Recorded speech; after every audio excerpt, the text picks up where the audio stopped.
short, but gets another Cry Chop out of it as well.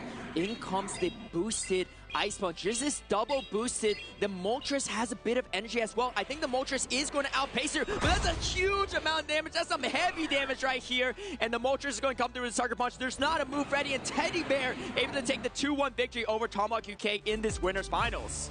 Great plays from those offensive Pokemon, Quagsire, Moltres, Primeape. Typically, you want to see trainers trying to pair these Pokemon with more bulky Pokemon, but Teddy Bear found a way, you know, pulling those Protect Shields, getting the shield advantage, getting the energy advantage, and all really just came together nicely. How stoked are you that the Galarian Moltres was what really carried the team there for Teddy Bear? I am incredibly stoked, as you can tell from my tone here. Well, I let 100 CP Galarian Moltres run for me the other day. I was like, I'm not going to waste my Master Ball on this, but maybe I'm having a little regrets as we're taking a look at those matchups between Teddy Bear. And, you know, that Shadow Scizor looked really strong, but the Sucker Punch damage was really nice. You know, we saw Shadow Scizor into Mandibuzz in earlier matches, and it didn't look so bad for Shadow Scizor, but the Sucker Punch damage just adds up so much faster, and you know, unless you have a Dedenne, which actually Tomahawk didn't, you're not going to be able to resist all that flying damage either. Yeah, I like how the Galarian Moltres was used in that last game, although it didn't really need to do anything because the Primeape kind of carried, but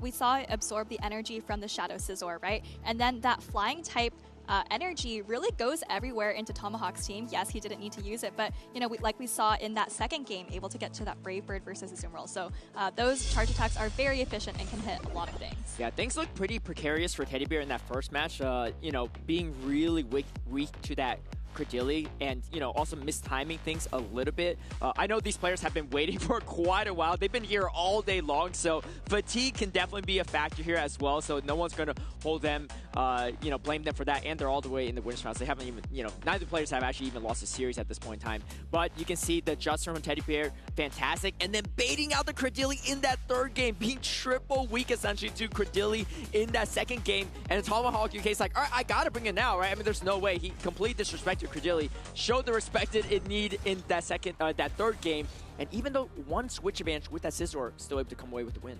Yeah, just too much energy and shield advantage on Teddy's side. And you know, we talk about these different types of advantages, health, energy, shields, but energy and shields together is a really devastating combination. Yeah, definitely. And you know, let's see how far Tomahawk UK makes it. He said, like you said, hasn't missed a top cut yet, hasn't missed a day 2 yet in North America.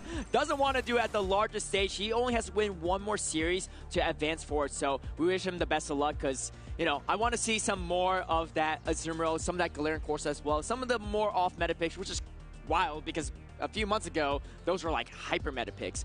But we have an exciting matchup coming up in front of us right now. It's going to be Ashen Ash, the finalist, the second place finisher of NAIC. Like I said earlier in my pop quiz segment, one of only 2 people in the world to hold international trophies at international IC events. That might change actually after this weekend, but for now, he does hold that title with LNDS T. Steinar. But he's going against LNDS Corlash, who has had an incredible season, had back-to-back regional title wins, which is absolutely wild. Only a few people in the world have even pulled that off, or even won regionals or to begin with, actually. But to win 2 in one season and then to win them in back-to-back tournaments is absurd. And I think he got a top 5 in his last regional as well.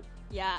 Corlash has been having an incredible season, and you know, when we look at the tournaments that have been happening in Latin America, a lot of these tournaments are kind of being monopolized by the same people, right? Yeah. We've got Corlash winning back-to-back, of course Marto winning 4 titles this season, so being able to rise to the top in such a competitive region is really, really impressive. Yeah, I mean, when you're saying those stats too, it's like, I think like 3 years ago, right, or 4 years ago, right, when the circuit first started, if you said this person won 2 regional titles back-to-back, people would be losing their minds. But he's won 2 regionals back-to-back, and he doesn't even have the most amount of trophies and finishes this season, which is just absolutely wild. Either way, a star-studded matchup, and I've said this many times in the past, and I'll say it again. In my opinion, I think out of all the people in the world that haven't won any type of major title, regional, international, world title, Ashen Ash is the best player that still hasn't won one yet. And, you know, obviously winning North American International Championships is a really hard task, but he is consistently finishing at the top at all these events. He has a lot of medals too, just none of the gold ones yet,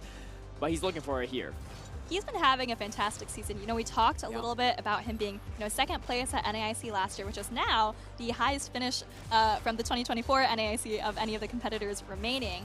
But he's just been so consistent since then. He's come to a lot of these North American tournaments, second place in Atlanta, other top cuts, and then of course here, winners finals, again, looking to advance to day 2. So, both of these trainers have been having, probably the best season of their career so far. Yeah, 100%, and they're both looking to extend it further. Let's go over the teams, because, obviously a lot of accolades. We could talk about these players for days, but looking at the teams here, Asher and Ash running the Purified Sableye, the Dusclops, Golisopod, Mandibuzz, Diggersby, and Credilli. This team looks eerily familiar to Eomero. I think Eomero had the Shadow Dusclops and the Shadow Sableye, but Asher and Ash has told me in the past that pretty much for almost every one of his successful tournament runs, outside of maybe one of them, he has gotten his team building advice and just straight up team from Eomero, who like I said earlier, ran pretty much the same team except Shadow variants on both the Ghost types.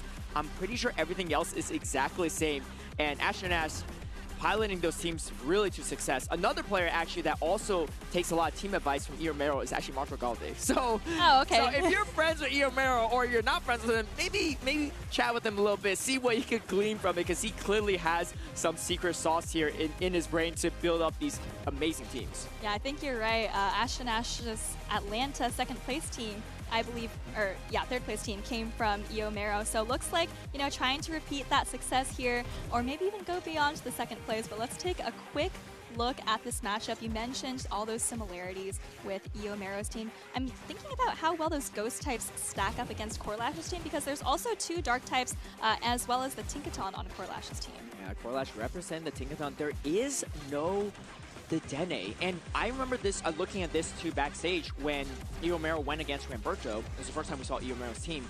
His team was fairly weak to Mandibuzz.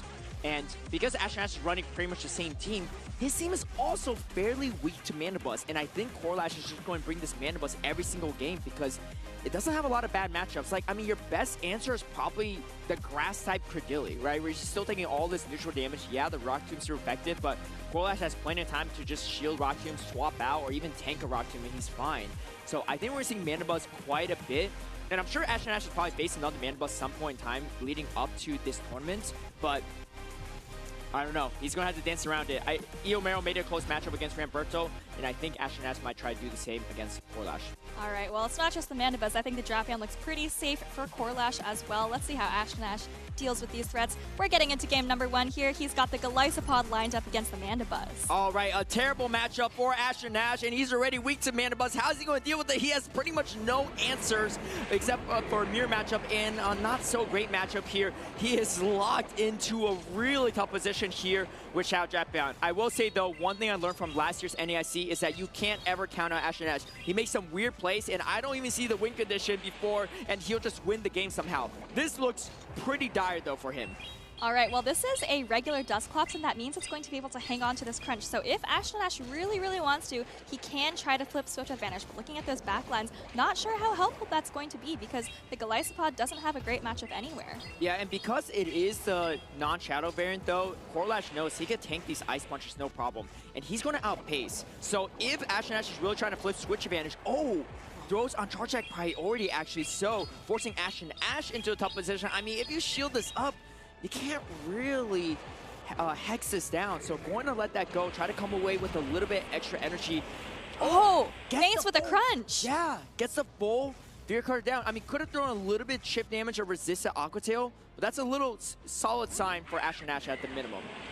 Yeah, and this Energy Lead is going to help out against the Mandibuzz. This is not the worst matchup in the world for Golisopod. Yes, you're taking, I believe, super effective air slashes from the Mandibuzz, but your energy goes a long way. You have very efficient attacks all around. Switching into his own Mandibuzz now, maybe hoping to sponge a bit of energy. And Corlash doesn't have an answer. He just has a Dusclops in the back. Yeah, Ash and Ash maybe trying to go for a catch there too, just swapping right when the aerial ace was reached. But Corlash has patience. He's got 2 regional titles under his belt. He clearly knows that patience is key here, as he's going to try to do what he can to soften up this Mandibuzz. I mean, and here's the thing, the Dusclops is flying into the Golisopod as well, so if he just weakens this Mandibuzz, it's not too bad. However, there's still a lot of health left on Ash and Ash's Mana Buzz. I don't think Corlash can win this mirror matchup, and you can't really hex this down if you're Dusclops, so you're still caught in a kind of awkward position for Corlash's Dusclops. All right, so what's the formula for taking out Ash and Ash's Mana Buzz? Are you going to invest in your own Mana Buzz to try to take it out in the mirror, or are you going to just be happy maybe putting this into Ice Punch or Fast Attack downrange? I mean, this is such an awkward matchup because both trainers almost have only one Pokemon remaining, and neither of them have spent a single shield yet. Corlash probably going to put everything on the backs of the Dusclops. Oh wait, no! Decides to go for the shields. Can he get this move off? It's going to Charge Attack priority, and he wins that Charge Attack priority against Ash and Ash's Mana Buzz. Yeah, rewarded for that shield there. That could have been a very scary situation, but able to land it as well. Ash and Ash doesn't know what's in the back yet, but Corlash at this point is happy to let his Mana Buzz go down because you see how low Ash and Ash's Mana Buzz is. You can probably just hex that down. This is not too bad though, because I mean, Gliscod is not very bulky, but it's not that frail, and you have a shield advantage. I don't think Corlash can get to 3 Shadow Punches in time. He might have to go for the Hex Sound. These are resistant Fury Cutters, so this is the downside of Fury Cutter Gliscod over the old Shadow Claw one. You're doing resistant fast attack pressure. He's going to go for the triple Shadow Punch. All right, well, he's already at 2, so I think it might be 3 hexes to the next one. Let's see how far he can get. And he also needs this Dusclops to hang on through an Aqua Jet. And, you know, these are resisted Fury Cutters, but they're actually doing a lot of damage to the Dusclops. Oh, and this is big. Asher and Ash's Switch Timer is going to be coming up soon. He still has 1 shield. He can shield the next Shadow Punch. Oh wait, hold on. He just has another move. He just wins this, no?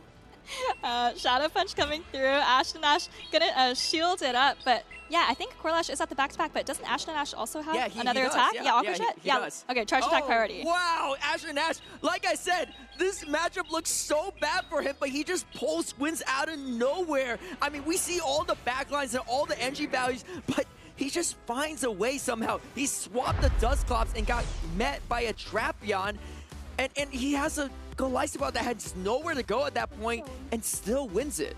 Yeah, AVA weak to Mana Buzz with the B being his own Mana Buzz. So, like you said, kind of just pulling that win out of nowhere. But, you know, kind of the saving grace for him was that Corlash also didn't have a response to the Mana Buzz, right? So even though Corlash had the advantage in the lead, he didn't necessarily have the advantage in the back. Yeah, it's interesting, too, because I don't think the Tinkaton looks that bad into Ash and Ash's team. Yeah, you have to watch out for the Diggersby, but it's got play into everything else. Cordelia's a little bit more awkward acid, but that's not a bad matchup for Tinkaton to be in. So I'm really surprised he didn't bring that. I mean, obviously, if he brought it, then Ash and Ash probably realistically has actually no way to win that one. But because he kept it on the bench, it created an opening for Ash and Ash. I mean, he didn't even have to go for the catch in the end, which is just absolutely wild. Just saving the shields for that Gliscod, throwing resistant Fury Cutter all the way, but finding the way. Wow. Again, like I said, one of the most exciting players to watch because I just can't really follow the train of thought sometimes. But he has a plan in his mind, and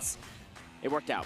Yeah, taking a look back at that series, this is where you were saying, I don't think he can possibly win this matchup when we were in the middle matchup, but he pulled it off yet again. Yeah, I was definitely looking at Corlash's screen going, oh yeah, he just gets a triple Shadow Punch, no problem, but Ash and Ash a little bit too quick with those Fury Cutters. I have a habit of doubting some players and them surprise me, which honestly, that's a happy surprise for me. It's going to be the Mana Buzz mirror here, and this is actually going to be really solid for Ash and Ash because he avoids the, well, one, he has a way to take out the Mana Buzz because it's a mirror matchup, and 2, he avoids the Mana Buzz onto the Tinkaton. But both these players are really solid, and I think Corlash may do some switching around to try to